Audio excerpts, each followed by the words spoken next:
Hey, it's Marilyn Devonish here from transformationstm.com. And I started this conversation on Sunday, just didn't get around to doing the video about it. And so I said I would. It almost feels like a little bit of a public service announcement. What I've got to do is I've got to say a few things up front. I hasten to add, I don't think the guy was dangerous. What it highlighted to me, though, however, is how easy it would be to find yourself in danger. So let me just kind of lay out what happened. So it was a beautiful day here in the south on Sunday, and I kind of felt like it might be the last vestiges of summer. So I decided to go out. And I went into town. There's a really nice spot in the center of town. So I'm reading my book, watching the ducks and the kids, playing and all the rest of it. However, I did say I'd go to the park to do that thing of really connecting with nature. So I'm looking at it, I'm sort of thinking, I feel like I've been out for ages. I wasn't wearing a watch. And I just thought, should I go home or should I go to the park? I decided to go to the park. So I'm walking around, it's gorgeous. And I come across this wonderful tree. And so I decide, so the branches are low enough that you could rest on them. So I'm kind of, one hand is holding it in terms of doing a bit of tree hugging. The other, I've got my head like this, and I'm just kind of, and it's quite secluded. And I don't know, felt like about 10 minutes I was there. And then I heard a man's voice saying, "Are you okay?" So I look up and I said, "Oh yeah, I'm fine. I'm just relaxing. Thank you." And I went to put my head back down, and then he kind of started in conversation. So we chatted, isn't it lovely weather? Isn't it relaxing? Yada, yada, yada. And it felt like about 10 minutes, but it got to the point where I'm like, I'm done now. In terms of social chit chat, I don't feel I've got anything else to say. All felt absolutely fine, not threatening in the least. And so I then said, as a kind of, a way to sort of, bring that to a close, I said, anyway, it's time for me to get walking again, get the blood flowing. And he said, "Oh, I'll walk with you." Now, I had already said, I said, it's such a beautiful day. The park is wonderful. Nature is beautiful. I'm just here to just relax and chill out and just have some peace and quiet. And so he said, "Oh, I'll walk with you." And my brain was like, and a couple of things I thought of saying, well, it's been a really busy week. I'd rather just walk on my own because I don't want to have to make conversation. But I thought actually that leaves the door too open, because somebody could then say to me, "Oh, well, I'll walk quietly," so it's too many kind of pieces there. And so I start walking and I take about 5 steps, and my brain is kind of going, I'd rather be on my own. I'm just here to chill. And then he said, and again, I don't think there was anything sinister in it. I think it was just my overactive brain just running scenarios, and it kind of showed me how people can get into these situations. He said, "Oh, I know a really nice secluded spot through here." At that point, my brain was like, I think we need to leave now. So while I'm taking these 5 steps, there's 3 parallel conversations going on. Conversation number 1 was the bit about walking on my own. My brain immediately closed that down and says, "Nah, that's not good enough." Conversation number 2 was the piece around it. Then said, "Okay, what we're going to do is we're going to talk about time." And I know when I explain it, it's going to sound completely bonkers, but this is actually all played out in about 10 seconds. And all of these conversations were happening in parallel. I was aware of them all. So there was a conversation about saying I wanted to walk on my own, which my brain was like, "Nah, that's never going to work because there's too many avenues." There was conversation and thought number 2, which was, I think, and this is a massive generalization, I think number 1, as human beings, and maybe even as females, we're kind of preconditioned to not to want to offend people, not to want to upset people. So part of my brain tried to think, well, what harm is it going for a walk with someone?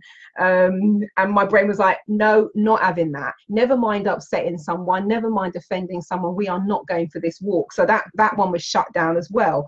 The 3rd parallel conversation said, go for time. And what you're going to say is, you're going to start walking. So by now I'm on my 3rd step. So step 1 was parallel conversation. Step 2 was next parallel conversation. Step 3 was next parallel conversation. So I'd taken about 5 steps, and then my brain said, pull out, because I wasn't wearing a watch. So my brain said, pull out your iPad. And I had no idea what the time was. No idea. My brain said, pull out your iPad and say to him as you're walking, "Oh, that's fine, as long as it's nowhere near 6 o'clock. So as the words came out of my mouth, I hadn't yet looked at my iPad. So I pull out my iPad, I flick it open, I press the button. Oh, Holy Mother of God, it's 6:17. At which point I exclaim, I said, oh crap, is that the time? Where does the time go? Time flies. I said, I'm really going to have to, I said, I'm going to have to hot foot it out of here. I've got to be home at 1:45, and I'm pretty much 15 minutes late in terms of when I plan to leave anyway. And so as I'm saying that, I'm now turning to walk back in the direction I came. And I said, really nice to meet you. Have a lovely afternoon. And then he said, and this is the bit that then made me go, I've made the right decision. He said, oh, why don't we kind of go out this way? And he's pointing to a slightly different direction. Now, maybe he knows the part better than I do, but I'm one of these people. My sense of direction isn't brilliant at the best of times. I could spin round at the top of my road and lose my sense of where I am. And so I said to him, oh, it's fine. I'm going to go the way I came. The path is pretty close to here. And so now, because I walk really fast, so now I'm kind of pacing, and he's kind of walking alongside. So, but it went from, the best way I can describe it, and this is where it got freaky, you know, because I'm talking about this, I wrote a post on Facebook, and we'll get to the freaky friend dream in a moment. Let me just park that for 1 second. But I was talking to a friend who goes to the Caribbean a lot, and if you've ever been to the Caribbean or a hot climate, or even on the rare occasions where it's nice here and you're in an air-conditioned space, the way I would describe it, I went from I'm absolutely fine, I'm totally chilled, to get out of Dodge. And it was, the contrast was like being in a really hot environment and walking into an air-conditioned building, or being in a super air-conditioned building and walking out into tropical heat. And I went from it's cool, I'm fine, to get out of here. And so there are a couple of things that for me that really kind of stood out. Now, him aside, because I think it was all perfectly innocent and my brain was just running amok.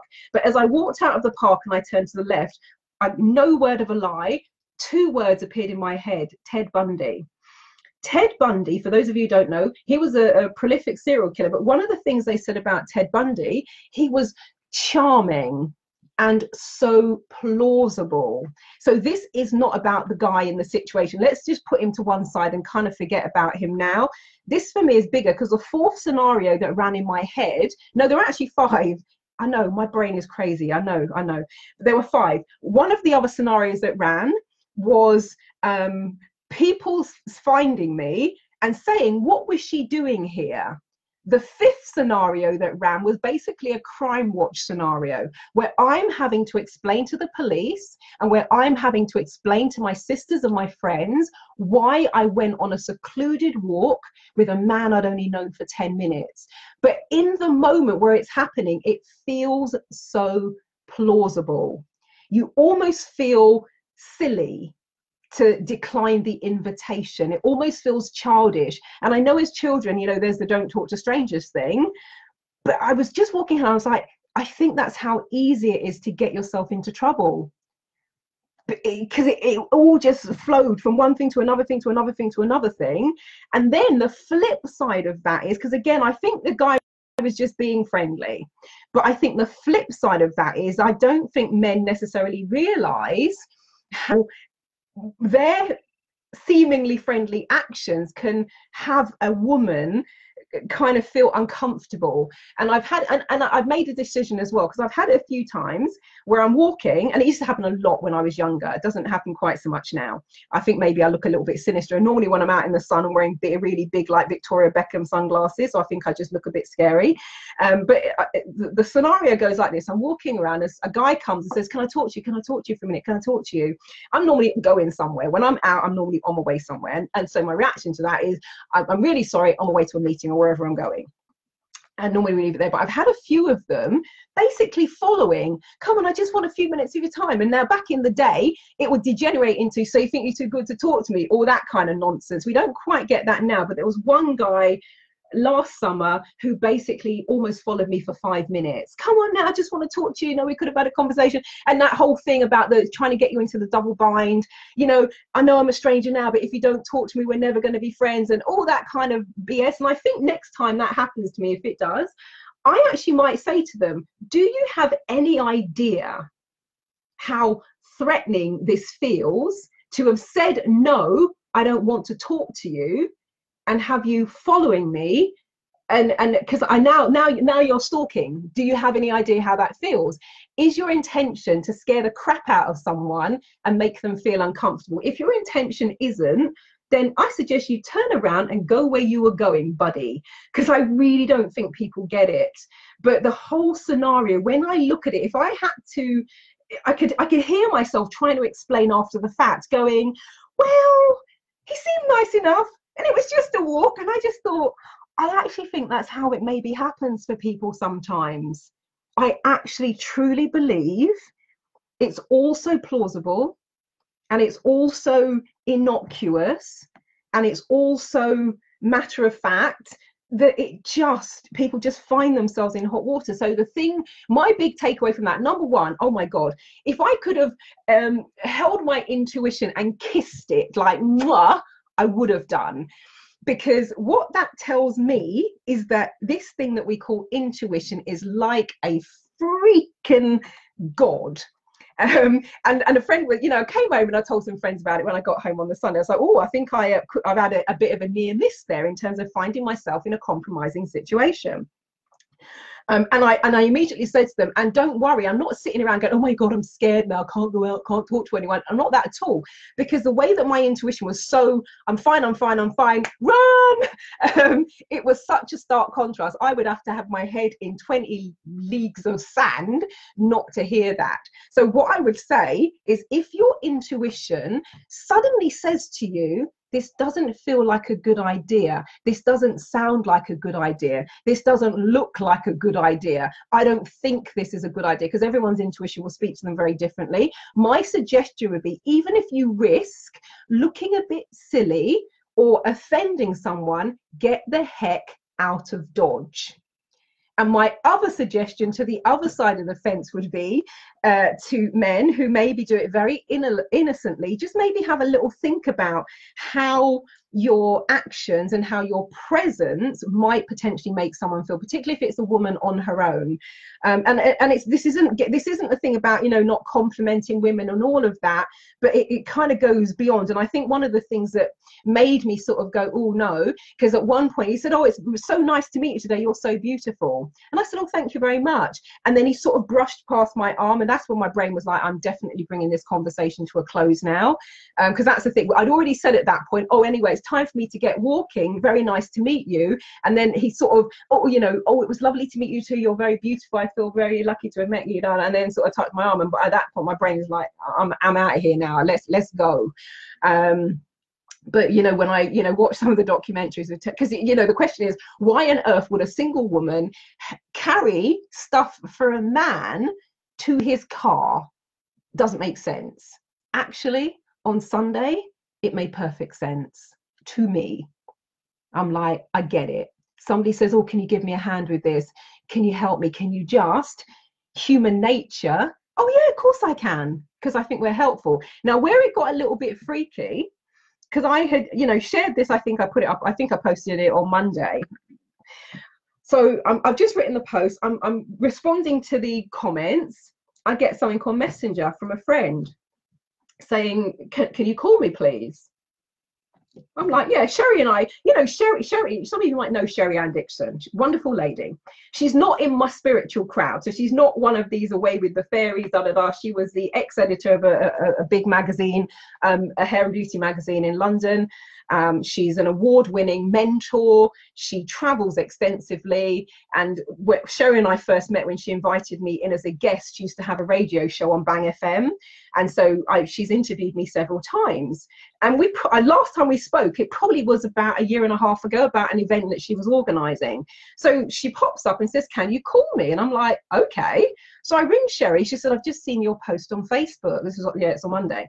And I went, okay. She said, I had a dream yesterday and I saw a woman. I couldn't see who she was, but I could see the back of her head, and I could see her about to walk through a door. And in the dream, the voice is saying to me, you've got to stop her, you've got to stop her, you've got to stop her, they're going to rape her. And then as in the dream, had I walked through the door, it would have been like a scene from the movie The Accused, where there were several men waiting. And so she woke up and she was like, and she was kind of like, is that a warning for me? Is it a warning for someone else? And so this was on Sunday, she had the dream. Then on Monday, she sees my post. So we're now chatting, and she says, Marilyn, I think this was for you. The thing that gave me goosebumps, I got home at 5 to 7. At 7 o'clock, I went onto Facebook Messenger and I messaged my girls, and I said, I think I've just got my, I potentially could have found myself in an uncomfortable situation. And at 7 o'clock is the moment I sat down and went, wow, that might have been a narrow escape. Not, as I said, it's not about the guy per se, but if it was someone who was dangerous, that could have been the end of me, or I could have, now be recovering from something quite awful. But but 7 o'clock was the catharsis moment where I was like, whoa, I love my intuition. It is freaking brilliant. Thank you, thank you, thank you. When Sherry said I had a dream last night, I thought she meant 3, 4 o'clock on Monday morning. She went, oh, no, I had this dream at 7 o'clock. And I immediately woke up and I thought, I hope she kind of got the message. And she said, it was for you. And it was just, and Sherry, if you guys know Sherry Ann Dixon, you will know. Oh, hang on, Sherry's here. Sherry, I'm just talking about you. So she said, see, I just had an intuitive moment to turn on my phone and you are talking about me. Sherry, that's too mad. Because what you said to me, Sherry, is you had your phone off on over the weekend pretty much. And Sherry put her phone on Monday. My post about this incident was one of the first things she saw, which is why she immediately said, can you phone me, please? I want to talk to you. So that in itself was crazy. It's almost as though Sherry was seeing what I was thinking, that if I go potentially through the portal, I could find myself in a situation it would have been difficult, maybe even impossible to get out of. And so I think it's really a public service announcement that put yourself first. Don't be worrying about, is the other person going to be offended? Don't be worrying about, is the other person going to be upset? And Sherry, I'm not kidding you. I watched the documentary about Ted Bundy. The man was clever, but apparently he was attractive, charismatic, and I think the word I keep using is plausible, because when I think about the whole scenario that I was in, it was very plausible. It made sense. You just had quite a pleasant chat with someone. You're both there to relax and enjoy the day and take in the park. So why wouldn't you take a stroll together? It's all very plausible. And I think that is maybe the trap that people fall into. And so my overarching message, I probably said it 3 or 4 times now, but I'm going to say it again, just for good measure. If your intuition tells you to get out of there, that you don't feel right, you don't feel safe, you don't feel comfortable, my suggestion is go. What's the worst that's going to happen? The worst that's going to happen is somebody might, as we used to say back in the day, think you're a bit stuck up. I don't care. I'd rather you think I'm a little bit stuck up than me being stuck under the ground 6 feet under. That's basically the way it goes. So, and if you don't often connect to your intuition, my suggestion is start listening, because the contrast was so stark. I went from I'm totally fine to I need to get out of here, and I need to get out of here now. And then what I did is I kind of got to the pathway. He was still, we walked together, and I was kind of pacing it to get back to the path. Because, it was pretty quiet. It was, 6:17, as I now know, on a Sunday afternoon. So, however, it just coincided with the first of the football crowd leaving the match. Apparently Watford played, and they I think it's 2-1, and I think they're playing Tottenham, and so as he was there, kind of sort of, the way he had pointed was the opposite way to where I was going. So what I did is, we got to the path, I initially started walking in the direction I knew he was going. And then once we'd done another 4 or 5 steps, I said, anyway, lovely to meet you. And I immediately turned, because now you've got no reason to turn and be going in the same direction as me. And then as I turned, there were 3 people coming towards me, 2 men and 1 woman, wearing the Watford shirt, the yellow shirts. And so I said to them, who was playing? They said, we were. And I said, did you win? And they said, can't you tell from our faces? I said, look, I know that football fans have a certain amount of inbuilt resilience so that they can smile in the face of defeat. And so they fell about laughing and then said, no, we won 2-1. And so I said, oh, congratulations, well done. And while I'm doing this, I'm now standing so I can see him in my peripheral vision. And at that point, he started to walk away. And as I said, I don't think there was anything dodgy. I suspect he might have tried leaning for a kiss or something stupid like that, in which case he'd get short shrift. But it was just the whole thing, it just highlighted to me how easy it potentially could be to get yourself into hot water. Deirdre says, I'm worried for other women. It now sounds like he's an opportunist. Trevor, you're absolutely right. Trevor says self-care first. Absolutely. Gary says, I think it was strange he should mention a secluded spot. Definitely sounds suspicious to me. Andrew says the person closest to you are more likely to rape you, cause you harm. Statistics show. Yes, there is an element of that as well. And there are also cases where people have to explain to their friends and family and the police why they ended up in such and such situation with a stranger. And when you say it out loud, it sounds completely ridiculous, but at the time it made absolute, total sense. Oh, love your dress and top. Oh, thank you, Deirdre. Cool. Thank you very much. Actually, it's the first time I've worn it. I've done like, I've done nearly 6 hours back-to-back videos today. I did the hour and a half Angel Tarot. It's Tarot Tuesday today. So I did 16 Angel Tarot readings via Facebook Live. I then did an hour and a half archetypal branding, archetypal profiling video webinar. I then went into an hour and a half Facebook Live interview with Sifu Boggy for his Way Of show, talking about photo reading. And so I just wanted to wear something that was quite bright and vibrant for the day. And so this is the first time I've worn this one. So I'm really glad you like it. I like it too. Thank you. And Deirdre Barr says, oh, totally. The thing about condition to not offend and being polite has gotten many women raped. Seriously, I truly believe it. And I'm not doing this to alarm anyone. I'm really just saying it reminded me and it showed me how easy it is to find yourself in a compromising position, because it seamlessly just runs, and it just feels like, oh, don't be silly, you're making too much of a big deal. And Trivet says, as abroad, I would advise you walk with a crowd.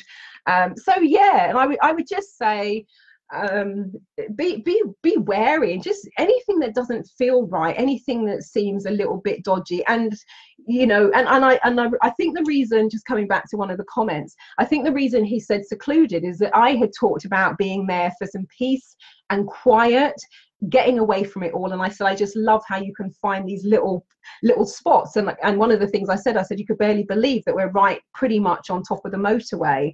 So I think the reason he probably chose that word is because if we talk about it in terms of values and that sort of thing, it's kind of what I had alluded to in terms of why I was at the park. So in that context, it would make sense, because I said I was there for the peace and quiet, and just how peaceful it is, and that. So I think there's an element of that in there. But it just made me go, wow, that could have been so different had I not listened to myself. So I would definitely say listen to yourself, and for the men, just be aware, just be maybe a little bit aware of how what you say, what you do, and the way your actions might come across to a woman. And that she's maybe not trying to be funny and not trying to be stuck up and think she's better than you. It's just that she might just be going, oh, this doesn't feel right. And don't take offense. If you know that your heart is in the right place and you've had your answer, your response to something, do an Elsa, let it go, and you go. And leave her to it. But that's it really. But I thought, okay, that was just weird, and a kind of reminder of how number one, how easy it is to find yourself in a compromising situation of your own making. Number two, the power of your intuition when you're really tuned in and listening to it. And number three, how easy it can be to put someone in a compromising position without even realizing it, and you could be doing it very innocently. And then the call with Sherry where she had the dream at exactly the time I was going, run, get out of here, this is time to leave. That was just like, whoa, that's too crazy for words. You know, so, you know, Sherry, somehow I'm in Watford, I believe you're in London, I'm not sure where you live, but somehow I heard you, the words that you were saying. You know, you got to get her out of there, you got to get her out of there, you got to get her out, because that's actually how I felt. The word, when I put it back, when I was typing with my girls, when I got home, I wrote "Run!" with loads of U's and then a couple of N's. That's how it felt. But all the while, let me just make it clear, I didn't come out of there going, oh my God, I'm terrified, I'm shaking, I'm in shock. I'm fine, absolutely fine. I got straight home, watched my Sunday guilty pleasure, we're all good. But it was just, that was the sense that I got, that sense of it's time to leave now, it's time to turn, it's time to go in the other direction. And that was the exact dream that Sherry was having at the exact time that all of this was unfolding. So, you know, I'm you know, if you follow me enough, you'll know I'm always talking about hashtag synchronicity. I'm always talking about limitless. I've just done the interview with Seafood Boggy, and I said one of the things that photo reading did for me, it opened up what you might call that higher self connection, and it really supercharged my intuition and my sense of creativity. And I believe that, you know, running the scenario, oh, say you want to walk by yourself, like, you know, it's like, nope. And the creative brain was on it. You know, I've just been talking about brains. This isn't a real one, of course, but it's one that I use on my photo reading training. But the creative brain was on it and just came up with the perfect. And I'm like, when it said about as long as it's not near 6 o'clock, in my brain, I'm like, it better be gone 6 o'clock, because I have no idea. For all I know, it could have been 4:30, in which case I'm like, oh, where am I going to go from here? But it was spot on. It was 6:17, so it was all perfect.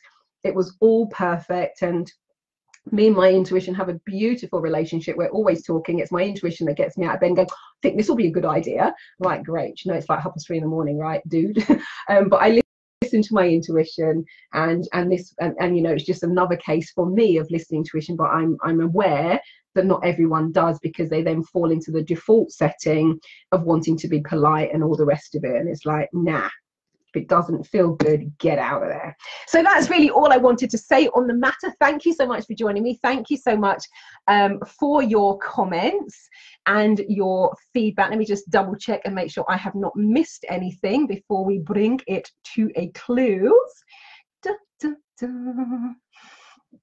Someone says everyone is a stranger. Potentially so, yeah. And if you go into deep esoteric conversation about it, most people don't, you know, with the old know thyself, even that's a challenge. And I know myself pretty well, and I know there are depths and facets of myself I have yet to explore. So you could take it to that nth degree.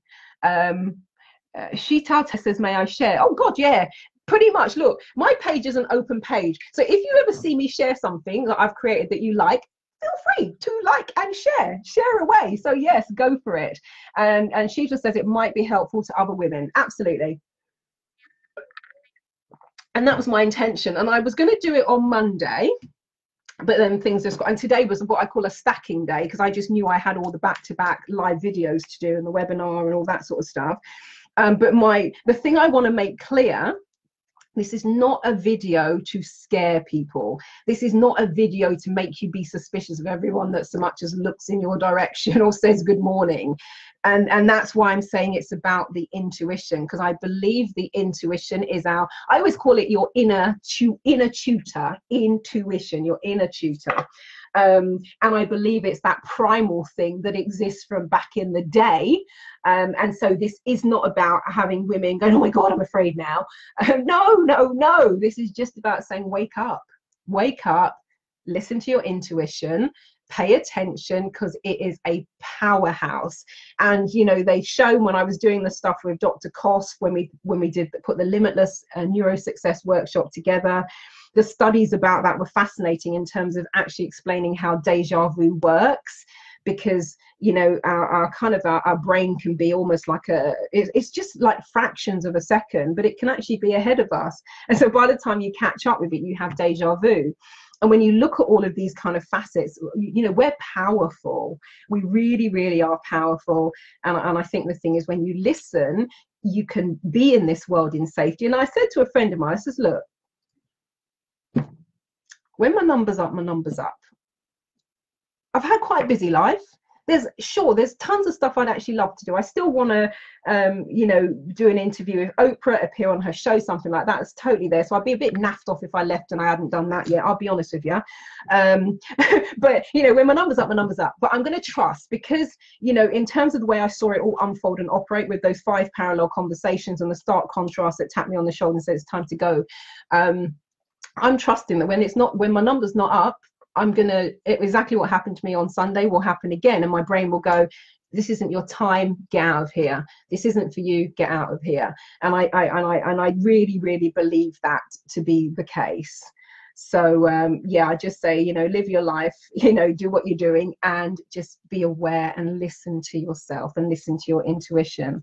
Sheetal says, I always listen to my intuition, and I completely agree with you with its importance. Absolutely. And years ago, I created one of those 28-day e-coaching programs, the Intuition Supercharger. And it's one that, you know, I did it, it ran, I had, I don't know, 20 people do it or something like that. And I've never really done it again. But it just felt important at that time to create something that helps people supercharge. And I don't know if we give enough credit and enough stock to intuition. I did a piece, I ran the Practitioner Insider Secrets workshop, the video webinar workshop at the weekend. And I did an intuition piece there. And I was talking about Arianna Huffington, because she's got a whole chapter in her book called Thrive. I was talking about Steve Jobs and the book that he had, you know, given away at his funeral. And I shared a quote with the group about the way that Steve Jobs uses his intuition in business. And so it's out there in pockets, but I'm not sure that the royal we, the collective we, give it as much stock, you know, as it's kind of warrants. So cool. Trevor says, you're definitely on the right path and trust your instincts. Absolutely. Definitely. And I do, on the rare occasions, and those of you who've heard me talk about intuition, it normally happens in very fun ways.